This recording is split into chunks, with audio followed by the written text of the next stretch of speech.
Hello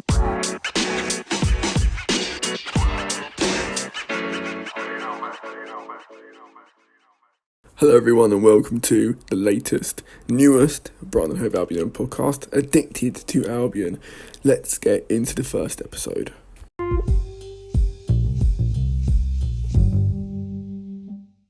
Right, so let's get straight into this first. I'm going to introduce myself.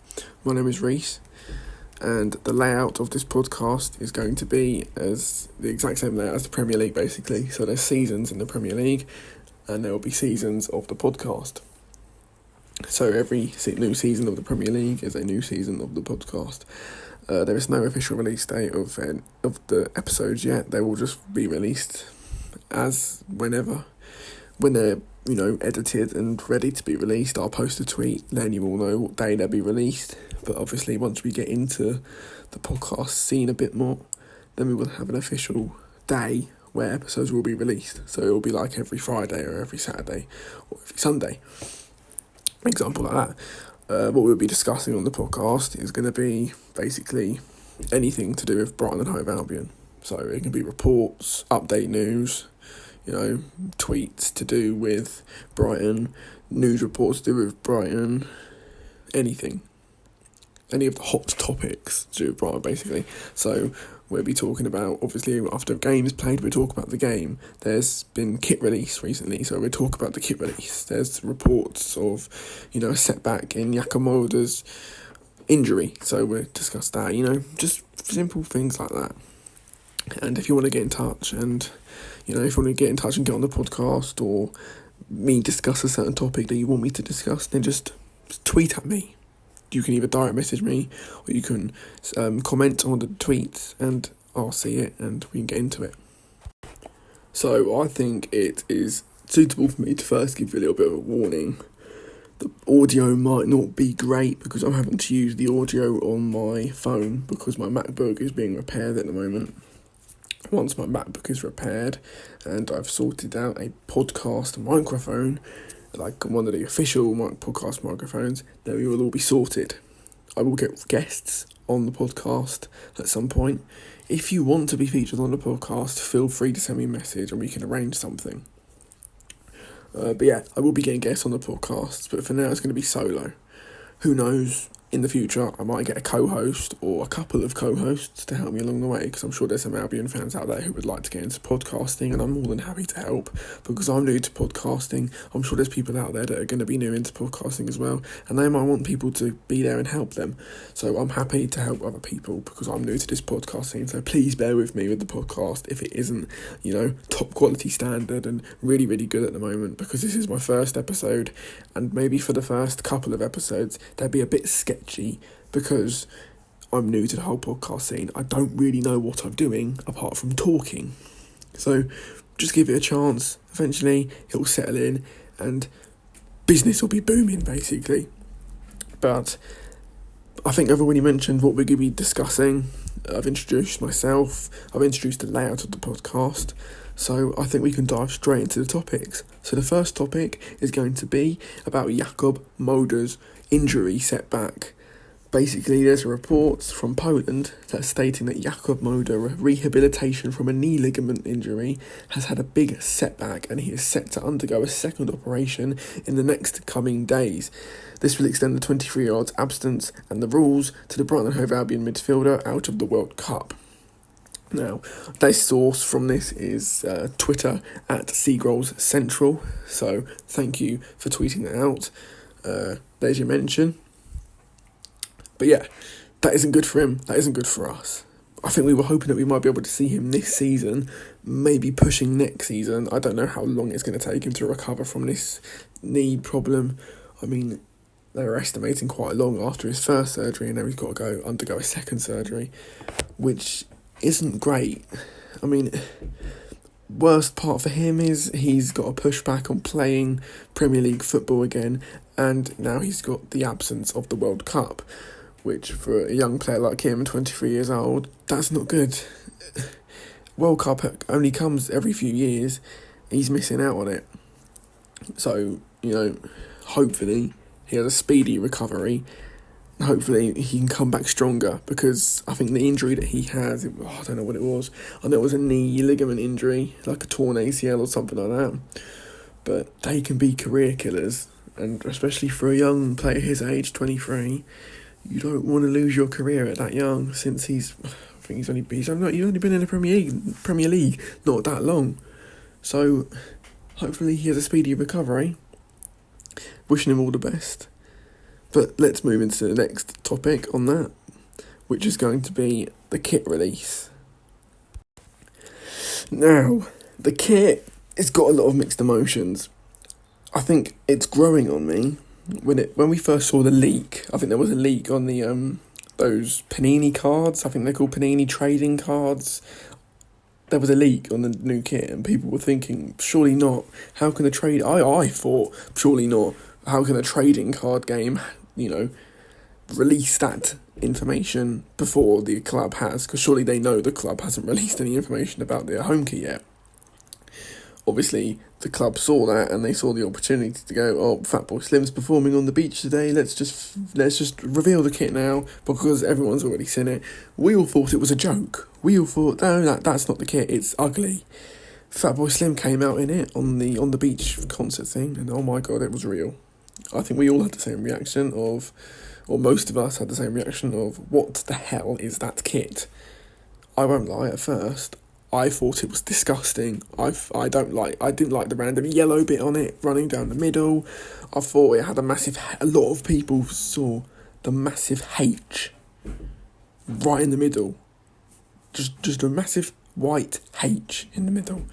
But I can officially say the kit has grown on me, and I've seen it in person, and it looks a lot better.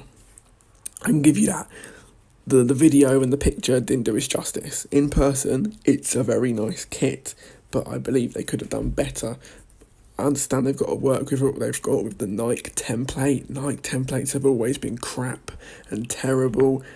Obviously, with the big major teams, they put all the effort in there, and then all the lower teams or the mid teams, they leave them with the crappy templates and the crappy design. But it's grown on me, and that's more important. I think we're only with Nike for one more season. I think we're going to move into a new kit manufacturer next season.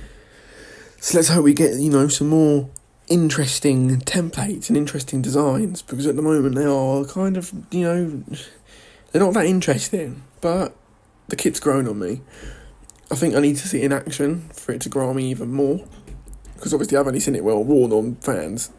But I need to see the kit in action, with the shirt and the shorts and the colour socks we're wearing. Because I think it's white shorts that we've got, which, I don't know, I like it. We wear blue shorts a lot, so I kind of like the idea of white shorts. I'm guessing it'll be blue socks as well. Not blue, blue socks. Probably white shorts and blue socks. I don't know, I've not seen the full kit. I've only seen the top on someone. But yeah, I'll have to see it in action first. I think our first game is under 2 weeks. Man United away. Going. Hopefully see some of you lot there. But yeah, the new kit's growing on me. I think it's growing on a lot of our fans as well. Because at first it was a bit of a, what the hell is that? But now it's grown on me. I quite like it. The colour's nice. Now it's just time to see it in action. Now we're going to quickly talk about the Marc Cucurella situation. I think as a Brighton fan, we can all admit we are absolutely knackered and tired of hearing the same shenanigans to do with this thing.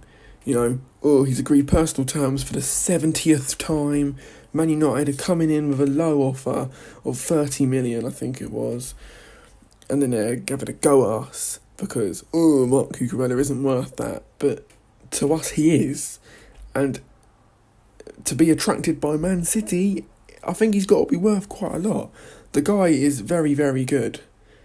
And if he's that good and Man City want him, then we're going to put a big asking price on him, because he plays a big role in our games and he's a big player for us. So we're not just going to let him go like that. I mean, we let Ben White go, who was, obviously, I'm not saying this in a horrible way, but he wasn't our best centre-back, was he? He was hyped up a lot by Leeds, and he was hyped up a lot by us when he came back from Leeds. He performed well, but he wasn't our best centre-back. We let him, he may be our second centre-back, or third or fourth, it depends on your preference as a Brighton fan, what you put him as. But we let him go for, I think it was 50, 40, 60, I don't know. I think it was 50. So, obviously, we're not going to let Mark Cucurella go for a low price of 30 mil. He's only had one season in the Prem, and he's done wonders for us. So, we're not going to let him go that easy. There's reports from high journalists, Fabrizio, he's reporting on it, saying that Mark Cucurella isn't happy at Brighton, that he wants to leave. That's unexpected from Fabrizio, because he's a high sports source. He provides a lot of good stuff, and when he brings out stuff like that, it just makes you think, what the hell? It's random, because when we have inside reporters telling us that Cucurella is fine, happy at the club. Yes, he knows of the interest, but let's be honest, if Man City were interested in you, I'm sure you'd be interested in Man City as well.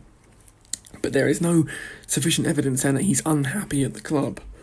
But yeah, I don't want to get into too much detail of it, because it's just a load of old crap, to be honest. I don't know if I can say crap on a podcast. I hope it doesn't get, taken down or whatever. I think I can. But yeah, it is a load of old crap. This Mark Cucurella stuff. Hopefully he doesn't go, because he's only been with us a season. He's a remarkable player. He's great for us. He provides the pace through the wing. He provides brilliant defence. And when it comes to attacking, he's everywhere. He's there on the spot. He can provide good attacking for us. He's got a bit of everything, which is good. But I don't know. It's a bit of a 50-50 situation. It's looking good, then it's not looking good. You've got all these reports coming in, and you've got reports saying that he's not happy and he is happy, and you don't really know what to believe. But I think it's just a waiting game of what's going to happen. I mean, it's been dragged out for way too long. For the past month or two, it's been personal terms with him. So I think it's best to just leave it for now and see what happens. Now, we're going to end in the podcast on this final topic in discussion, is the Mopay situation. Yeah, I don't know what's going on. There was a video circulating on Twitter of Mopay just having no interaction, no motivation at all in the training before the Reading game. It didn't look good at all. Just standing there, putting no effort in. I mean, he's quite clearly frustrated at the club. I don't think he started our last 8 games of the season, and we beat Man U, Arsenal, Spurs, West Ham and Wolves, and we had a few draws, but he didn't start any of them. At the end of a lot of the games, he would just walk off. No interaction with the fans while we were applauding, no interaction, straight down the tunnel, no contact at all with the fans, no contact, eye contact, nothing. So obviously he's frustrated with the club. I mean, we don't know what's going on. Obviously he had a lot of backlash from fans because don't get me wrong, Mopay is a very, very good player, but accuracy, not great. Pace, there's a bit of both. But he's a good player, but he just hasn't got a finishing standard. He can't finish. He can get the occasional tap in, but he can't secure a great finish. It's like walking the ball into the net, which is what we don't want. We don't want a player or we don't want a team. I won't say player because that's a bit too much, because I like Mopay, he's a really good player. But we don't want a team that tries to walk the ball into the net. Just take your chances, take your shots, get your accuracy right, and get the ball in the net without walking it in the net. Now, when I say walking it in the net, I reference it meaning getting as close as to the opposition's goal as possible before you try and score the goal. But by the time you've done that, it's too late. They've defended it and they're pushing up the pitch and they've scored a bloody goal against us.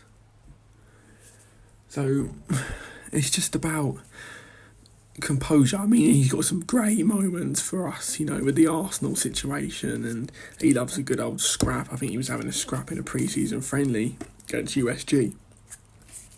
But yeah, he is a great player. He just needs to work on his ability to get the ball up the pitch more and not try and walk the ball into the net.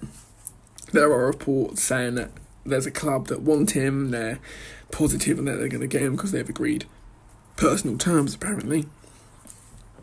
But I don't know, I haven't really seen much about that recently. I think that was only reported yesterday or a couple of days ago. There's not been much on that anymore. We've just got to wait and see what happens now with the Mopé and the Cucurella situation. But yeah, that's all I can really discuss today. Firstly, I want to give a couple of shout outs.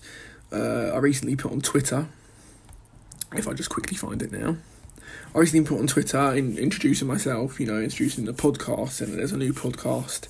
It'd be much appreciated if people could share it. It's doing the rounds, it's doing very well. I want to thank everyone who shared it. So I'll just give a few thank you for the retweets from at BHA4P, at Caroline444, at Sayers BHFC. If I'm saying some of these names wrong, I do apologise. I'm not very good at reading names.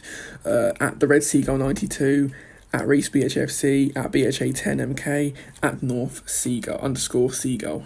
And also I'd like to thank the fellow podcast, Albion Obsessed, for a little mention, saying that introducing me as a new podcast and to give me a follow. So thank you, Albion Obsessed, for mentioning me. I'm very, very appreciated. But yeah, that's the end of the first podcast. I understand it is probably absolute crap because it's the first podcast. I don't really know what I'm doing.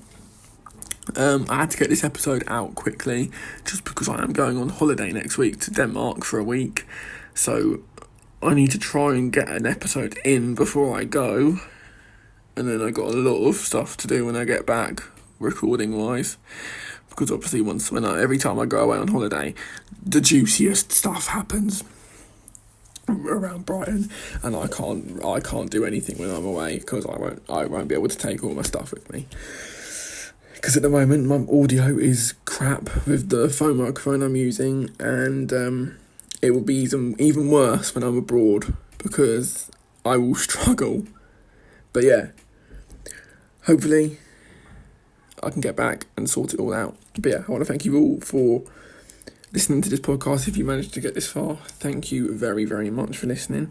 I understand the podcast might have been a bit bad, but just give me a few episodes, guys, and it'll get better and better and better. Because this is my first ever podcast. I don't really know what I'm doing.